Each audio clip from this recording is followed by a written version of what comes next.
Welcome to Mr. Criminology, where we share for you to learn and succeed.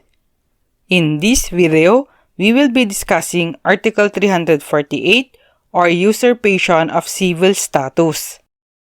Under Article 348, usurpation of civil status is a crime committed by any person who shall usurp the civil status of another.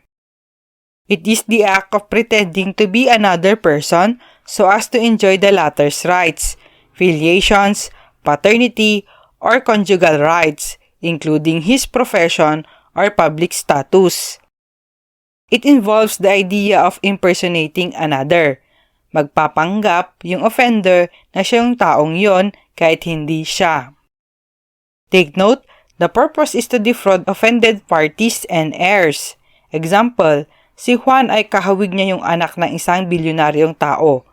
Tinake niya itong opportunity para magpanggap na siya yung anak. Dahil sa pagpapanggap niya, siya ang nakakatanggap sa mga bagay na dapat sa tunay na anak na ibibigay. Si Juan ay liable dito sa article na ito. Thank you for watching. If you like this video, don't forget to share it and to subscribe.